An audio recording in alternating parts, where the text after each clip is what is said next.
You hear that? The sound of 2020 calling, and she brought receipts. What's up, my petty little preppers? I'm Mama Kay, and welcome back. Welcome back to Prepped and Petty, the only podcast that teaches you how to survive the apocalypse and your family group chat.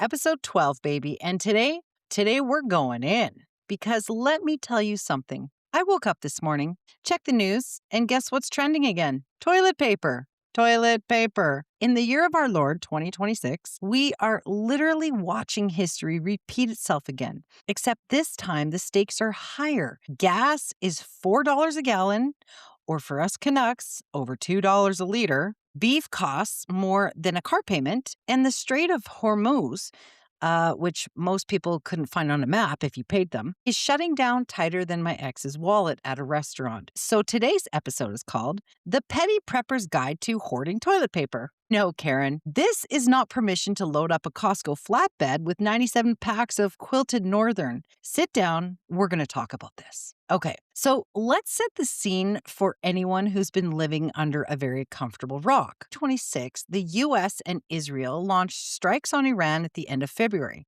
Iran shut down the Strait of Hormuz, and I'm probably pronouncing it wrong. But anyway, and if you're wondering why that matters, about 20% of the world's oil supply moves through that tiny little strip of water. 20% gone, poof, just like that. So gas prices went from $3 to over $4 a gallon in 1 month. Diesel is over $5 a gallon. And diesel is what moves literally everything you buy. Your food, your toilet paper, your Amazon packages, your kids' school supplies, and all of it rides on diesel. And here's the domino effect, because I know you love it when Mama K connects the dots. Diesel goes up, trucking companies and fuel surcharges. Farmers can't afford to plant because fertilizer, which is made from natural gas, by the way, which is why I don't use it. But anyway, just went through the roof. A third of the world's fertilizer supply moves through the Strait of Hormuz. A third. So now your tomatoes cost more, your bread costs more, your cereal costs more, beef and veal up over 14% year over year. And it just got started, right? Fresh vegetables climbing. And the USDA and the FDA and the CRA and everything that ends in A says overall food prices are predicted to jump over 3% this year. But 3%, that's not a big number. Wait, honey, that was before the war kicked off. And what do people do when they see this chaos on the news? They don't sit down and make a plan. They don't build a 2-week pantry. No. They go to Walmart at 6 a.m. and fight a stranger over a 48-pack of Angel Soft. It's 2020 all over again. Except this time, they don't even have an excuse of not knowing better. And look, I'm not judging, okay? All right, maybe I'm judging a little, but that's on brand. The point is, panic buying is the absolute opposite of prepping. Let me say that again for the people in the back. Panic buying is not prepping, right? Panic buying is what happens when you didn't prep. It's the fire alarm going off and you realize you never found the exits. It's emotional. It's reactive. And what makes everything worse for everyone. You know what prepping is? Prepping is buying 1 extra pack of toilet paper every grocery trip for the next 6 months until you have a complete stash. It's rotating your stock. It's knowing what you use and how fast you use it. It's boring. It's unsexy. And it works. So let's talk about why this keeps happening, because it's not just about TP. It's about psychology, babe. Scarcity mindset is this beautiful little brain trap where the fear of not having enough makes you do dumb stuff to try and have more. Social media? Well, social media is the gasoline of that fire. Now, in 2020, it started with one viral video of empty shelves. One video. And within 48 hours, every Costco in America looked like a disaster movie. People were buying TP like it was currency. Some people were literally reselling it for $20 a roll. Like $20 a roll. Seriously? For something you wipe your, you know what? Never mind. And now in 2026, we're watching the same pattern play out, but with bonus chaos. Because now it's not just pandemic, it's a war. It's tariffs on top of tariffs. The Supreme Court struck down a bunch of tariffs in February, and the administration slapped new ones in the same day. I mean, businesses don't know what's coming. Consumers don't know what's coming. So what happens? Panic. So in Bangladesh right now, they're on a full-on fuel crisis driven almost entirely by panic buying. Not actual shortage, panic. People lining up for hours at gas stations, hoarding fuel, creating the exact shortage they were afraid of. Literally said the crisis is almost entirely man-made. Now, I just want to take this back for a minute when this whole thing happened in Puerto Vallarta, because that's close to home for me. And guess what happened? People were running to the gas stations out of fear, and there was lineups for like kilometers at the gas stations. I kid you not.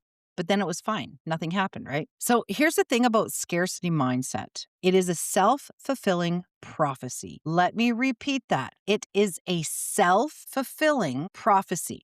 So you panic, you hoard, shelves go empty. Other people see the empty shelves. They panic, they hoard.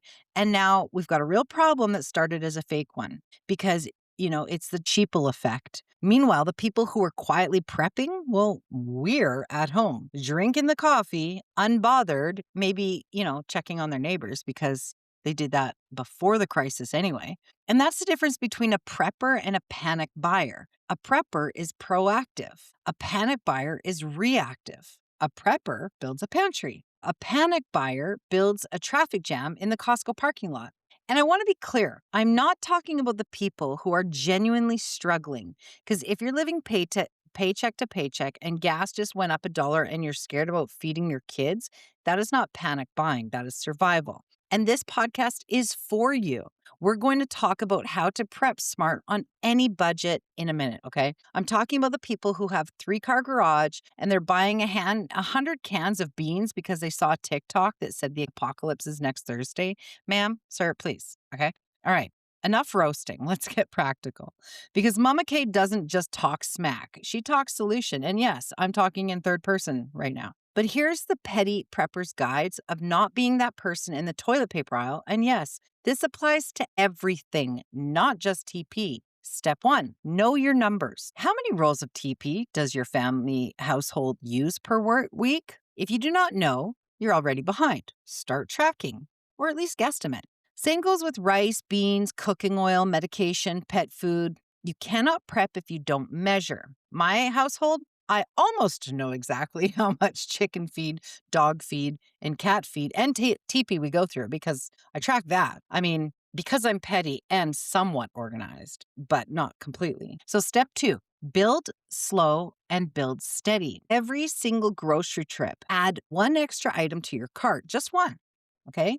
And this is for people who maybe can't go out and buy 5 cases of tomato paste. Go buy 1 case of tomato paste. Or if you can't even buy 5 cans of tomato paste, but you can afford 1 extra can, take that and put it in a special location so it's not in your regular food budget of food. So this week, an extra bag of rice or tomato paste. And next week, an extra bottle of cooking oil, preferably tallow or coconut oil. Now, on a side note, you can always go to your butcher and try to get fat and make your own beef tallow, which is a lot healthier than the canola crap, which would never come into my household. But that's just me being judgmental. So the point is this week, buy an extra pack of batteries or an extra bag of rice or an extra bottle of cooking oil. And if slowly in 3 months, you've got a solid buffer and you didn't even have to sell a kidney to get it. This is especially important right now because with the grocery prices climbing, USDA is projecting food at home prices up over 3% this year. And beef is up 14%. You cannot afford to panic buy, but you can afford 1 extra item per trip, okay? Now rotate. First in, first out. The stuff you bought first gets used first. I don't care if it's canned goods, dry goods, or TP. You are not a museum. Your pantry is not a time capsule. Use it and replace it. And then you avoid waste, save money, and stay stocked without turning your spare bedroom into a bunker, even though that's where my pantry is. Step 4, prep beyond the pantry. Okay, TP is great, but you know what's better? Water. A way to cook without electricity is also awesome. A backup plan for your medication. a printed list of emergency contacts that doesn't live inside your phone that just died. This is exactly what the blackout binder is for, by the way. Your backup brain when your power goes out and your phone becomes a very expensive paperweight. I built it because I needed it. Living off grid in Mexico on solar with a gas generator backup, I live this stuff every day. Link is in the show notes. All right. Step 5 is think community, not competition. Here's where I get a little serious for a second. Okay. I'll take my sass and calm her down a little bit. But the scarcity mindset says, get yours before someone else gets theirs. The prepper mindset says, if your neighbor is okay, I'm more okay. Check on your people, share knowledge, coordinate with your neighbors. You don't need to prep alone. In fact, the strongest preppers I know are the ones with community. Down here on my little acre in Mexico, we share, we trade, we help each other. This is not weakness. This is a whole point. Yesterday, I was in town with my mother and I stopped at this nutritionist store. And this lady, I met her at the sterilization clinic that I'm part of, that we do twice a year. And last clinic, we did about 580 animals. It was 4 days. She owns a nutrition store and I have gone and I've bought from her before. But yesterday I went up there and we wanted some things for some, bug bites I got or whatever. And we were asking some questions. And I said, hey, how much is this jar of honey? And she says, for you, it's a gift. And I said, what? And she says, no, it's a gift for you. You do so much for our community. And I almost burst out in tears because the impact that I have done on this community just by giving service, by donating my time, by helping the animals, by helping the people that have animals, I have created that relationship with this woman, the impact that I did.